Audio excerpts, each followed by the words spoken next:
In February 2024, Crystal Palace were drifting, stuck in another relegation scrap, with the squad underperforming and tactical identity missing.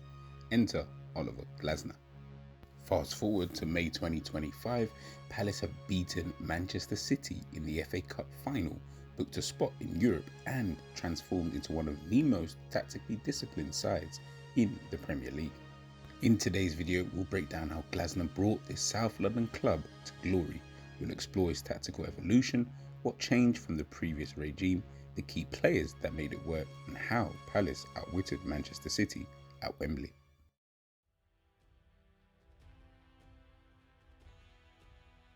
Glasner's signature system is the 3-4-2-1, a shape he perfected at Frankfurt, where he won the Europa League in 2022. This shape is built on compactness without the ball, verticality in transition, positional control through the zones. Rather than aiming for 65% possession, Glasner's team dominates space, not necessarily the ball. His back three provides a solid platform to build and defend. Wing-backs stretch the pitch, while attacking midfielders create overloads in the half spaces. That success of this system lies in its cohesion. Every player knows when to press, when to drop, when to attack. It's chess, not checkers, and Glasner plays it brilliantly. Glasner's teams shift between a 3-4-2-1 in possession and a 5-4-1 or 5-2-2-1 out of possession. This allows them to defend deep in a compact block while still having outlets for counter-attacks. In transitions, the team becomes explosive. As soon as the ball is won, the attacking midfielders and wingbacks launch forward. The vertical nature of the system means the ball moves quickly from back to front, bypassing midfield congestion. This is where players like Eze, Sarr and Mateta thrive, exploiting disorganized defenses in those transitional phases. But unlike managers who focus solely on attack or defense, Glasner's system is holistic. Defensive solidity, midfield structure, and vertical attacking play are all interconnected. His background in Austrian and German football, where tactical flexibility and pressing schemes are deeply ingrained, shines through in how his teams manage both phases of play with intelligence and energy. At Palace, this system didn't just provide a tactical upgrade, it gave the squad a clear identity for the first time in years. Players know their roles, they understand when to press, when to sit, and how to build from the back. And importantly, the system creates room for creative players to flourish within a structured framework. So while Glasner's football may not be about dominating possession like Pep Guardiola, it's about dominating moments, controlling space, winning transitions, and turning defense into attack in seconds. And it's exactly this model that's elevated Crystal Palace from mid-table uncertainty to cup-winning European-bound clarity. Under Roy Hodgson, Palace were a functional, but they were a rigid side. A deep 4-4-2 with little pressing, direct counter-attacks, and low possession numbers. It worked to a point, but progress stalled. So when Glasner did arrive, the transformation was immediate. The team shape shifted, of course, to the 3-4-2-1 that we know now. Pressing phases became more aggressive and build-up play became intentional. Wingbacks like Munoz were key, no longer fullbacks, they were given attacking license. The midfield became a double pivot, often featuring Wharton or Lerma, allowing creative players like Eze and of course at the time Elise to drift between the lines.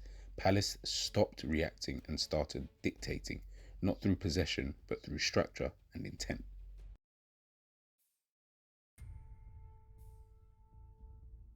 For Glasner's system to work, he needed the right personnel, and at Palace, he found the perfect blend of talent and intelligence. Of course, the captain, the leader, and tactically sharp Guehi has thrived in a back three. He times his step-ups well, leads the line in aerial duels, and keeps compact distances with his wingbacks. His performances have drawn interest from top 6 clubs, but Palace will hope to keep him. Speaking of wingbacks, we of course have to talk about Daniel Munoz, an absolutely brilliant player and has really performed well for Palace this season. His ability to transition quickly from defence to attack, offer overlaps and recover defensively gave Glasner the wingback dynamism this system demands. Adam Wharton. Signed from Blackburn, Wharton has slotted into the Glasner system seamlessly. He's calm on the ball, smart in positioning, and he's able to dictate tempo. He's been the pivot that Palace build through and defend with. Again, another player who is attracting a lot of interest around Europe. Now to a man who was once considered to be inconsistent, not ready for this level, and should be sold, and that is Jean-Philippe Mateta. His transformation has been dramatic. He's now pressing forward, he's linking play, he's occupying defenders, he's scoring crucial goals. He has now become an absolute handful for teams in the Premier League coming up against Palace. Brilliant player. And of course, we had to talk about the real talisman in the team, and that is Eze. He has become Palace's central engine. Moved from the left flank to a more central attacking role, his ball carrying, creativity, composure in tight zones made him the most influential player in final third actions.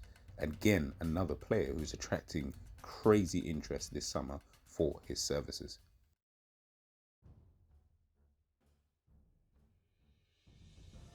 The FA Cup victory for Crystal Palace secured them a spot in Europe next season, and now the real challenge begins. Can Glasner build depth and consistency to compete on two fronts? Retaining core players like Eze, Gueye, Wharton will be essential. Players like Sarr and Munoz will be vital in Europe with their athleticism and their work rate. Palace's run to the FA Cup final was the perfect showcase of Glasner's tactical evolution. They beat the likes of Aston Villa, Fulham, Millwall to get here, and then of course defeating Manchester City in the final, playing without fear, allowing City to have the possession but neutralizing central areas in the game. And then of course in attack they were very, very patient and waited for their moment to come. And then of course for the final 20 minutes, Glasner's system held firm. Every press was timed, every clearance measured. It was a clinic in compact defending and transition discipline. Palace now have a tactical identity, a modern system, and a manager proven at the top level. This isn't just about winning a trophy, this is about redefining what Crystal Palace can be. Under Oliver Glasner, the Eagles aren't just flying, they are soaring into a new era. Make sure to hit that like button, share and subscribe if you're loving the content, and I'll catch you guys soon. Peace.